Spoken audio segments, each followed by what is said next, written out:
नमस्कार, मी दर्शना तांबोळी. राजश्री मराठी शोबसच्या बापा मोरया या विशेष कार्यक्रमामध्ये तुमच्या सगळ्यांचं स्वागत. आज आपण आहोत अभिनेत्री ऋता दुर्गुळेच्या घरी आणि ऋताच्या घरी बाप्पाचं आगमन झालेलं आहे.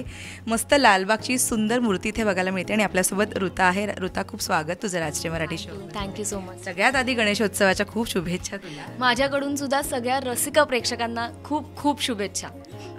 लालबागचा राजा म्हणजे जसं मी तुला आल्यावर म्हटलं की बघता क्षणी म्हणजे मनमोहक अशी मूर्ती वाटतेस. काय सांगशील, काय यंदाचं गणपती विशेष?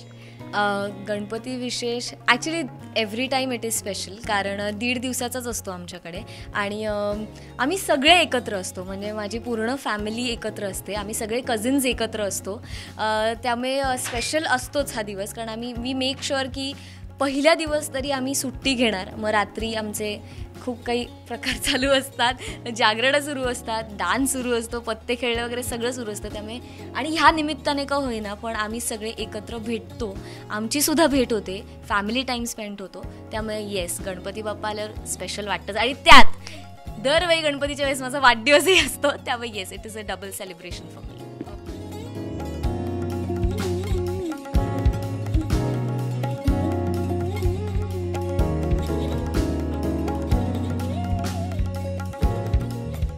सेलिब्रेशन जसं तू म्हणालीस, बाप्पाचं प्रिपेरेशन सुद्धा खूप मस्त केलं आहे, डेकोरेशन खूप छान दिसतंय. पण या सगळ्यामध्ये ऋताचं किती कॉन्ट्रीब्युशन आहे? काहीच नाही. आणि मी ॲब्सल्यूट खोटं बोलणार नाही आहे, कारण खरंच मी काहीच मदत करत नाही. आणि या सगळ्या माझ्या फॅमिलीमधल्या लोकांचं खरंच मन खरंच खूप मोठं आहे, कारण मी कालसुद्धा रात्री, काल तर वाढदिवसच असल्यामुळे मी खूप भटकले आहे. त्यामुळे रात्री 11ला आले, त्यानंतर आम्ही सगळ्यांनी मिळून केक कट केला आणि तेव्हा हे डेकोरेशन सुरूच होतं.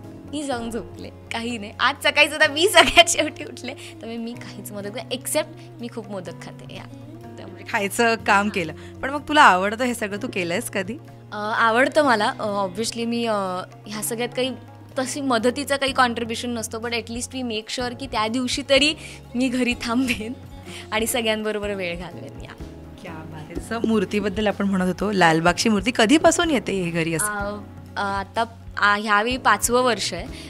खरं तर आम्ही लालबागचे आहोत आणि म्हणजे लिटरली माझ्या फॅमिलीने असं एक्सपिरियन्स केलं आहे की अच्छा, स्टेजवर म्हणजे प्रत्येक म्हणजे माझे आई बाबा असो किंवा 3 काकू असो, त्यामुळे दर दिवशी एक जण जाऊन पूजा करायच्या, म्हणजे स्टेजवर जाऊन. तेव्हा काही गर्दी नव्हती. जे आत्ता लोक जे फॅसिनेटेड आहेत ना की अबाउट लालबागचा राजा, तेव्हा असं काहीच नव्हतं. त्यामुळे त्यांचं असं आहे की एवढ्या गर्दीत नाही बाप्पा आमच्याकडे येणार, त्यामुळे म्हणून आमच्याकडे लालबागचा राजा येतो, आम्ही आणतो त्याला. त्यामुळे इट्स बीन 5 years. आता बघू.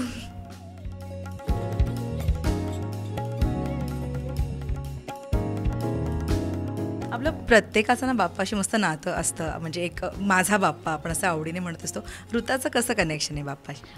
बाप्पा स्पेशल आहेच, कारण त्याच गणपतीच्या दरम्यानच माझा बर्थडेट आहे, जन्म झाला आहे. त्यामुळे he is always close to my heart. आणि सगळ्यात जास्त मला बाप्पाशी कनेक्शन हे वाटतं कारण ते बुद्धीचं दैवत आहे. त्यामुळे मला असं वाटतं की आय एम व्हेरी हॅपी आणि व्हेरी लकी की त्यांनी मला खूप बरी बुद्धी दिली. त्यामुळे येस, स्पेशल कनेक्शन आहेच.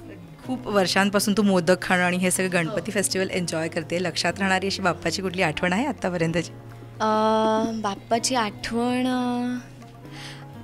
खरं तर व्हेरी फ्रँकली मी दरवेळी बाप्पाला हेच सांगते की जेवढं डिझर्व करते तेवढंच मिळू देत, त्याच्यापेक्षा जास्त नको देऊस, कारण मग हवेत जायला लागेल मी, त्यामुळे नको. त्यामुळे जेवढं डिझर्व करते तेवढंच मिळू आणि दरवेळी तो मला देतो. त्यामुळे आय थिंक तशी स्पेशल आठवण नाही, कारण त्याच्याबरोबर बोललेली प्रत्येक गोष्टच स्पेशल आहे, कारण स्पेशल गोष्टीच सांगते मी त्याला. आणि मला ह्याचा खूप आनंद आहे की जेवढं मे बी मी डिझर्व करते तेवढंच तो मला देतो. यंदा काय मागितलंय श्रोताने? यंदा मी हे मागितलंय, एकतर आत्ता नुकतेच फुलपाखरूचे 400 एपिसोड झालेत आणि लास्ट इयरसुद्धा फुलपाखरू चालू होतं, ह्या वर्षीही सुरू आहे. तर नेक्स्ट इयरसाठी फक्त इतकंच मागितलं की अजून काहीतरी छान सुरू असू दे आणि पुढचं वर्षसुद्धा खूप रॉकिंग आणि खूप कामात जाऊ. क्या बात आहे. 100% म्हणजे बाप्पाने ऐकलं असेल, होणार तुझी इच्छा. पण थँक्यू सो मच ऋता, तू इथे बोलवलंस आम्हाला आणि तुझ्या बाप्पासोबतच्या सगळ्या आठवणी तू आमच्यासोबत सांगितल्या. पुन्हा एकदा तुला गणेशोत्सवाच्या खूप शुभेच्छा. राजश्री मराठीच्या सर्व रसिक प्रेक्षकांना माझ्याकडून गणेशोत्सवाच्या खूप खूप शुभेच्छा.